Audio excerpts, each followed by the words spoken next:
Good morning, students. Good morning, ma'am. Good morning. So today we just remaining MCQs we had to done. So the 14 number MCQ is an increase in price will result, अगर कीमत बढ़ती है, result an increase in total revenue. यहाँ demand नहीं है, क्या है, revenue की बात हो रही है, ठीक है. यानी रेवेन्यू क्या होता है, it is the income of the firm. Revenue क्या होता है, it is the income of the firm. तो यदि प्राइस बढ़ा रही है कंपनी, ठीक है, कोई भी फर्म अपनी गुड्स की प्राइस बढ़ा रही है, तो उसका revenue, increase in total revenue कब होगा. इफ पॉसिबिलिटी देखेंगे, पहली, the percentage change in quantity demanded is less than the percentage change in the price of goods. क्या क्वांटिटी में चेंज परसेंटेज ऑफ प्राइस से कम होना चाहिए. The percentage change in quantity demand is greater than the percentage change in price. Demand is elastic, or the consumer is operating along a linear demand curve at a point at which price is very high and quantity demand is very low. क्या होगा, quantity demand high होनी चाहिए और price increase होनी चाहिए. हाँ बिल्कुल. देखिए, अगर एक कंपनी कीमत बढ़ाती है, वो कैसे बढ़ाती है, जस्ट इमेजिन और measure the elasticity of demand. If the elasticity of demand is more than the prices, अगर प्राइजेस के चेंज से इलास्टिसिटी ऑफ डिमांड ज्यादा है, क्वांटिटी डिमांड ज्यादा चेंज हुई है, जैसे इफ ही इंक्रीजेस 10% प्राइजेस, ठीक है, अगर वो आपकी प्राइजेस को 10% इंक्रीज कर देती है, अगर 10% इंक्रीज करने से उसकी डिमांड क्या हो जाएगी, कम हो जाएगी, तो उसे क्या हुआ, लॉस हुआ ना. Yes, ma'am. ठीक है, तो क्या बेनिफिशियल रहेगा उसका, रेवेन्यू को बढ़ाने के लिए उसके लिए क्या बेनिफिशियल रहेगा, कि प्राइस में जितना चेंज किया उससे क्वांटिटी में चेंज क्या हो, कम, क्योंकि उसने प्राइसेस क्या की हैं, बढ़ाई हैं. ठीक है, मान लो 10% प्राइस इंक्रीज की है, तो डिमांड 10% से कम घटनी चाहिए, तब उसको रेवेन्यू ज्यादा कलेक्ट होगा. क्लियर. Yes ma'am. क्योंकि अगर डिमांड Yes. बहुत ज्यादा कम हो गई तो क्या होगा, प्राइस के बढ़ने से उसे फायदे की जगह क्या हो जाएगा, नुकसान हो जाएगा. तो there will be a less change in quantity demand according to the high change in the price of the commodity. Clear. Yes ma'am. Okay, now the 15th one. Demand for a good will tends to more elastic if it exhibits this characteristics. More elastic कब होती है, it represent a small part of the consumer's income. यदि वो consumer की income को बहुत small part में ले रही है. The good has many substitute available. It is necessary as opposed to luxurious goods. There is a little time for the consumer to adjust to the price changes. Ma'am see luxuries करवाना. No. Some substitutes. हाँ, when any goods have so many substitute, that time their elasticity of demand is more than 1. अगर आपके पास बहुत सारे substitute हैं, तभी आपकी elasticity of demand more than 1 होगी. Clear? Yes ma'am. पढ़ा है ना आपने, limitations में पढ़ा है कि when a goods having so many substitute or so many uses, the elasticity of demand is more than 1. Okay? Yes ma'am. Yes, ma'am. Now the next thing is, demand for a good will tends to more inelastic. Now I would use inelastic, so there is 0. कौन सी स्थिति होगी, the good has many substitute. No, ये तो नहीं होगी, क्योंकि यहाँ तो हमने देख लिया कि more elastic होता है. The goods is luxurious. The good is small part of the consumer income. There is a great deal of time the consumer to adjust the change in the prices. क्या होगा, इनमें से कब होगा, कब situation आएगी जब इनइलास्टिक डिमांड होगी. Ma'am, a small part of the consumer's income. बिल्कुल. There is a small ratio in your expenditure. यदि जैसे सॉल्ट और मैच बॉक्स, उनकी प्राइसेस में कितना भी चेंज हो, उनकी डिमांड क्या होती है, इन इलास्टिक पाई जाती है. Very good. नेक्स्ट देखिए, the concept of elasticity of demand was evolved by J.S. Mill. किसने किया ये, J.S. मिल ने. Now the price elasticity of demand can be measured by using, कौन सा फॉर्मूला यूज होगा इसमें, ये तो आपको पता होगा, सेकंड वाला. Change in Q upon P, P upon Q. Okay, next देखिए, Yes, ma'am. If demand is inelastic, rise in price, अगर डिमांड इन इलास्टिक है और प्राइस बढ़ जाती है, makes no change in consumer expenditure, क्या consumer का expenditure कुछ नहीं चेंज होगा. ये ध्यान रखना, डिमांड इन इलास्टिक है, एक्सपेंसेस इन इलास्टिक नहीं है, demand is inelastic. Increase in consumer expenditure, decrease in consumer expenditure can not determine consumer expenditure. Increase in consumer expenditure. Very good, increase in consumer expenditure. बताती हूँ मैं आपको एक example से. If you having the price of 2 and it is increase by 4, ठीक है, पहले आप 10 यूनिट यूज करते थे, अब भी 10 यूनिट यूज करते हैं, क्योंकि हमने कहा इन इलास्टिक डिमांड, हमने इन इलास्टिक डिमांड की बात की है, हमने इन इलास्टिक एक्सपेंडिचर की बात नहीं की. ठीक है, हमने क्या बात की है, इन इलास्टिक डिमांड. तो क्या देख रहे हैं, पहले जहां 20 था एक्सपेंडिचर, अब कितना हो गया 40, तो एक्सपेंडिचर क्या हो गया, इंक्रीज हो गया. क्लियर. Yes ma'am. नेक्स्ट देखिए, Yes, ma'am. when cross elasticity of demand, cross मतलब cross elasticity when the price of any goods will affected the quantity of other goods. When the cross elasticity of demand for two goods is cheaper, then they can be regarded as complementary goods, substitute goods, perfect substitute, or none of these. Substitutes. हाँ, substitute goods में ऐसा होता है कि जहां एक की कीमत के कम होने से दूसरी वस्तु, क्योंकि परफेक्ट सब्स्टिट्यूट्स में तो ऐसा नहीं होगा, केवल सब्स्टिट्यूट्स में ऐसा होगा. Okay, demand for a commodity is elastic. अब एक कमोडिटी की डिमांड कब इलास्टिक होती है, uses very essential for the consumer, many uses, only one use which can not be postponed. क्या होगा इसका आंसर, डिमांड इज इलास्टिक है, not in elastic, elastic. Many uses.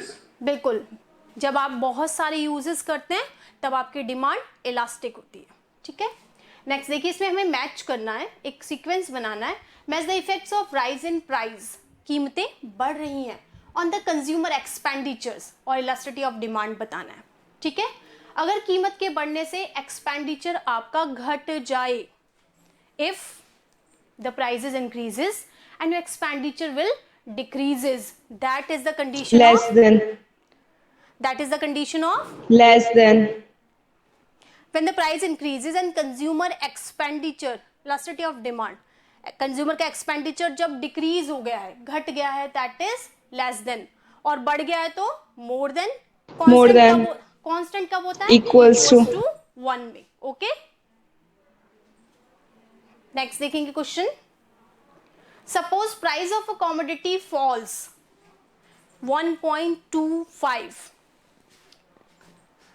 Suppose the price of the commodity falls and its demand increases so much that elasticity of estimate is 1.25, यानी more than 1 elasticity of demand measure की गई है. Suppose price increases back to its old level.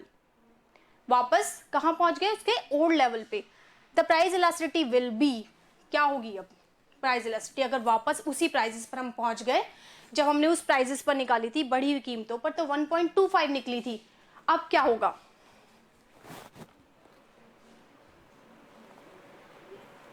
Ma'am increase करी थी क्या 1.25 हमने? हाँ, it's नहीं, प्राइस तो डिक्रीज हुई थी, दिखा है ना. Suppose the price of the commodity fall, price तो कम हुई थी और उसकी क्वांटिटी इंक्रीज हुई थी, तब हमने इलास्टिसिटी ऑफ डिमांड कितनी ली थी, 1.25. ठीक है, अगर हम उसी सिचुएशन पे वापस चले जाएं, कम हुई थी ना, यानी उसी सिचुएशन पे वापस चले जाएं, तो क्या स्थिति रहेगी यहां पर,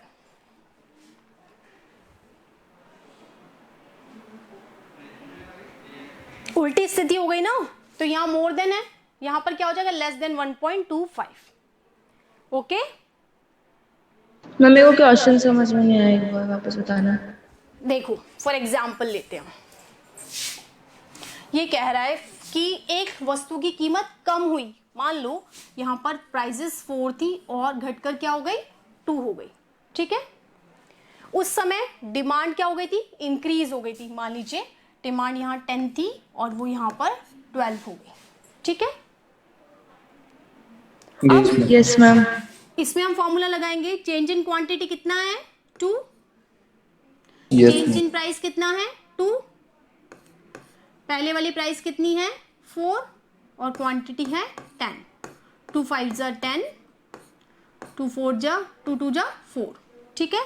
2/5 आ गया, ठीक है। पॉइंट लगाया तो कितना हो गया 24, ठीक है। ये एक एग्जाम्पल लिया।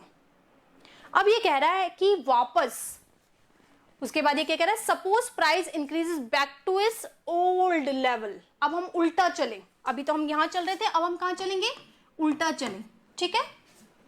अब क्वांटिटी कितनी चेंज हो गई, कितनी हो गई,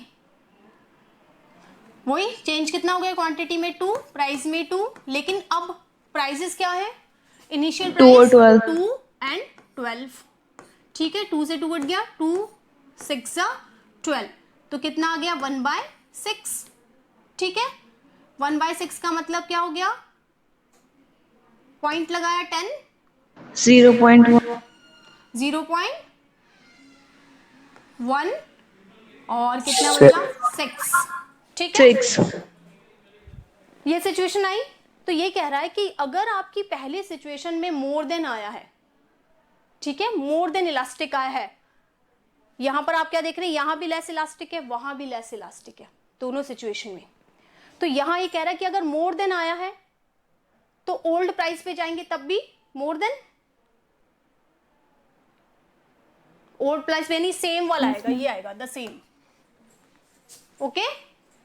यस मैम। चलिए नेक्स्ट क्वेश्चन देखते हैं। At a given price two parallel demand curve have, अगर एक ही कीमत पे 2 पैरेलल डिमांड कर्व हैं, द सेम पॉइंट इलास्टिसिटी को बता रहे हैं, अ डिफरेंट पॉइंट इलास्टिसिटी को बताते हैं, दोनों ही कंडीशन बताते हैं या नन ऑफ दीज। अगर एक ही प्राइस पर 2 डिमांड कर्व हैं, आप इस तरह से समझ सकते हैं, at a given price 2 parallel demand curves, ठीक है, एक ही प्राइस पर, यानी ये सेम प्राइस है, इस पे 2 पैरेलल डिमांड कर्व है, ये भी डिमांड कर्व है, ये भी डिमांड कर्व, ठीक है। 2 पैरेलल डिमांड कर्व्स हैं, तो same point of elasticity of demand होगी या different point of elasticity of demand होगी, Different point of view. Different. Same price पर, if the price will be same that is, same. लेकिन quantity क्या हो गई, डिफरेंट हो गई ना, यहां क्वांटिटी अलग है, यहां क्वांटिटी अलग है, पर मैम अलग अलग कंज्यूमर के प्रेफरेंसेस लगेंगे ना उसमें हाँ, तो डिफरेंट क्या आ जाएगा, a different point elasticity. Point elasticity क्या हो जाएगी वहां पर, डिफरेंट पाई, क्योंकि ये पॉइंट इलास्टिसिटी की बात कर रहे हैं, यहां आपको क्वांटिटी नहीं दी गई है, यहां आपको क्वांटिटी नहीं दी गई है, क्या दी गई है, पॉइंट इलास्टिसिटी। आप क्या मेजर कर रहे हैं, different point elasticity, point elasticity की बात कर रहे हैं, पॉइंट यानी ज्योमेट्रिक मेथड, पॉइंट का मतलब क्या हो गया, Yes, ma'am. ज्योमेट्रिक मेथड पे आ गए, ठीक है।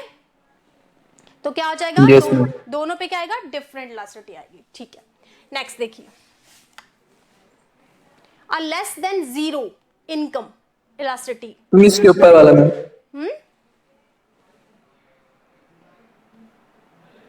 हम 25th करवाना है। ओके हाँ, 25th is two intersecting demand curves, 2 demand curve intersect कर रहे हैं, इंटरसेक्ट मतलब क्रॉस करते हैं, when the demand curves is like this, कि एक डिमांड कर्व ये हो गया और एक ने उसे क्रॉस किया, ठीक है, ये फर्स्ट हो गया मान लीजिए, ये सेकंड हो गया।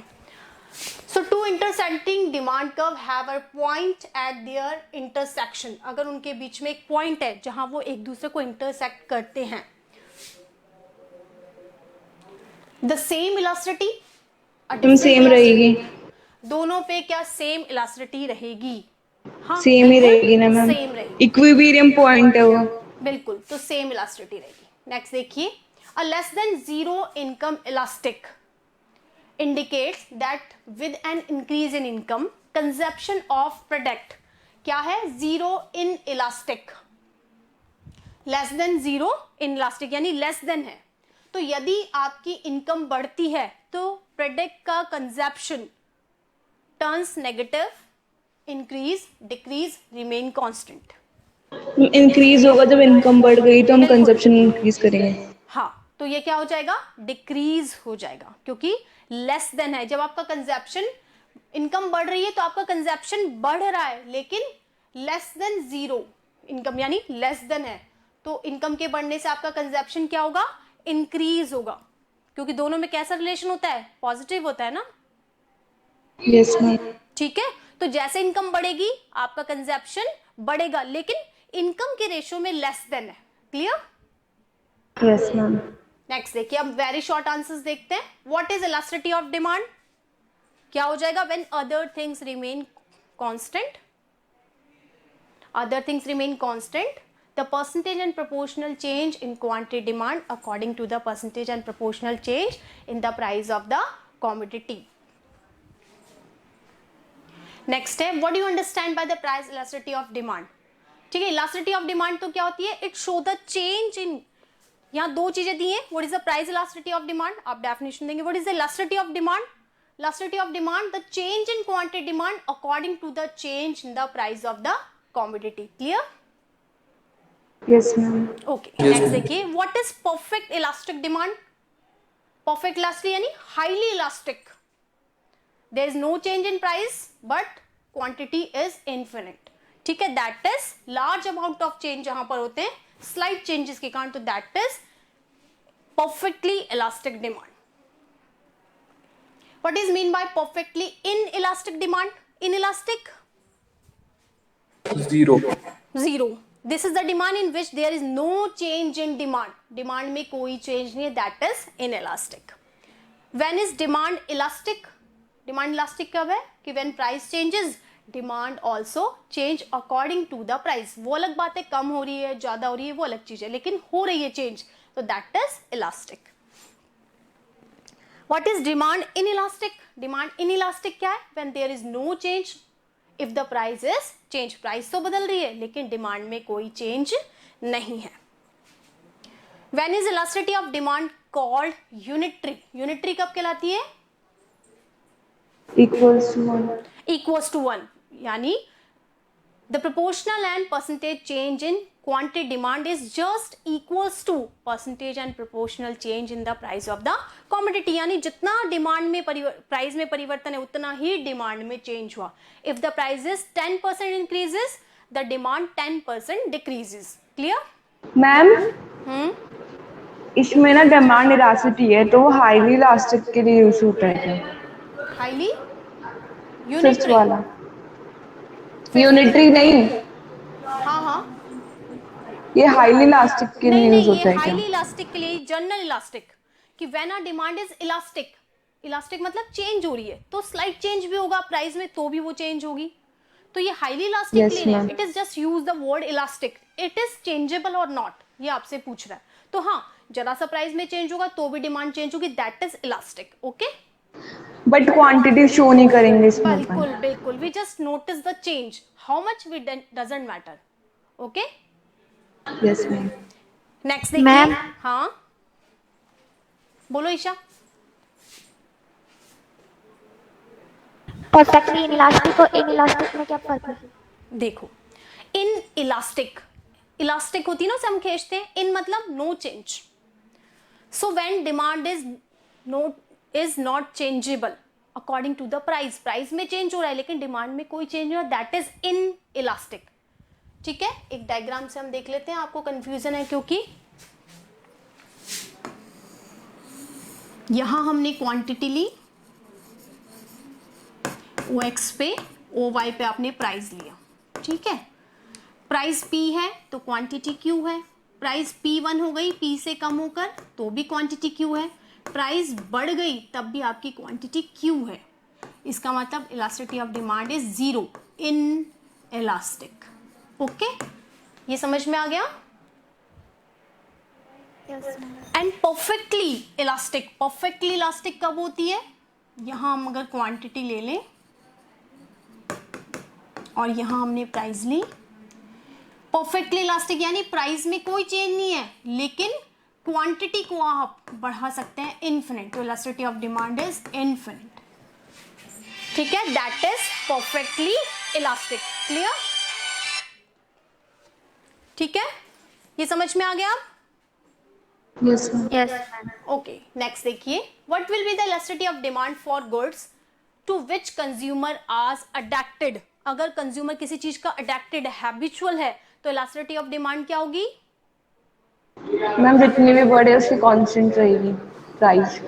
बिल्कुल, यानी वहां पर इन इलास्टिक रहेगी, चाहे Elastic. प्राइस बढ़े चाहे घटे, क्योंकि वो अडेप्टेड है, उसे तो चाहिए ही। जैसे जो शराबी होते हैं, ड्रिंकर्स होते हैं, उनको क्या होता है, कितनी भी महंगी उन्हें तो आप हैबिचुअल हो जाते हैं, तो उनकी तबीयत खराब हो जाती है, तो उनके लिए क्या हो गया, इन इलास्टिक हो गया। ठीक है, नेक्स्ट देखिए, what will be the elasticity of demand.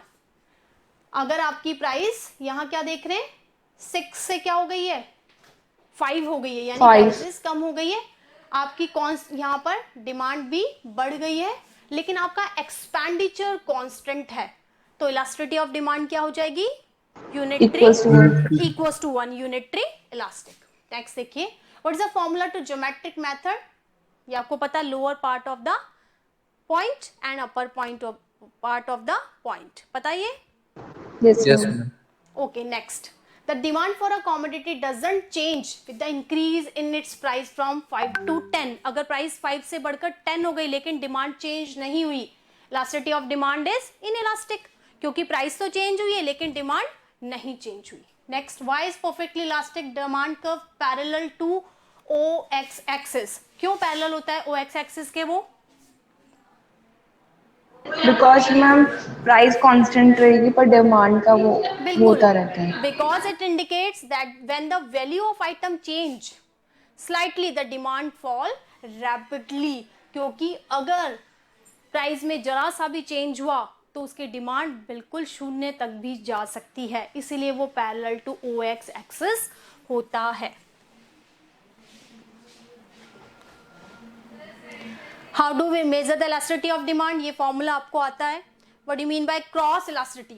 Cross elasticity when other things remain constant, if percentage and proportional change of commodity X, ठीक है, डिमांड एक्स की चेंज हुई according to the percentage and proportional change of the commodity, price of the commodity Y, यानी एक की हम demand लेंगे और एक की price. Clear?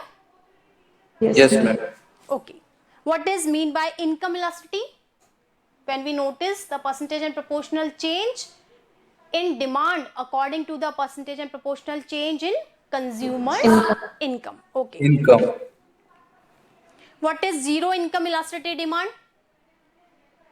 When your income change but your demand is constant. Yes ma'am. What is negative income elasticity demand? Negative. Negative कब होगा situation? When increase in the consumer money income यानी is followed by the actual fall, यानी जब किसी चीज की price घटती है तो कंज्यूमर की क्या होती है, एक्चुअल इनकम बढ़ जाती है, ठीक है, और यदि प्राइस बढ़ जाती है तो उसकी एक्चुअल इनकम यानी परचेजिंग पावर घट जाती है। Quantity demand of the commodity, this happens in the case of inferior goods. हमेशा नेगेटिव कब होता है, इंफीरियर में, क्योंकि if our income increases definitely we just demand more goods, लेकिन अगर हम नेगेटिव जा रहे हैं इसका मतलब वो कैसी वस्तु है, वो इंफीरियर बैड क्वालिटी प्रोडक्ट है। Clear? Yes, ma'am. Okay. And the last one, what is positive income elasticity? Positive matlab if your income increases, your demand also increases. So it is positive income elastic. Okay? Yes ma'am. ठीक है? Now your MCQs and short answers are completed. I think in this chapter, अब मुझे नहीं लगता आपको कोई भी confusion होगा इस चैप्टर में है। अब मेरा कोई दिक्कत नहीं है ना? 14th क्वेश्चन बता दीजिए MCQ का। 14th? Yes. Give the formula to measure elasticity of demand on straight line. Ma'am MCQ का सॉरी MCQ का 14. चलो मैं आपको स्क्रीनशॉट भेज दूंगी, ठीक है? Okay ma'am okay okay, have a nice day, thank you. Nice day ma'am हाँ आप मुझे नोट्स भेज देना, क्योंकि जो आपकी नोट्स मेरी नोट्स कॉपी थी ना वो मेरे फ्रेंड के पास है.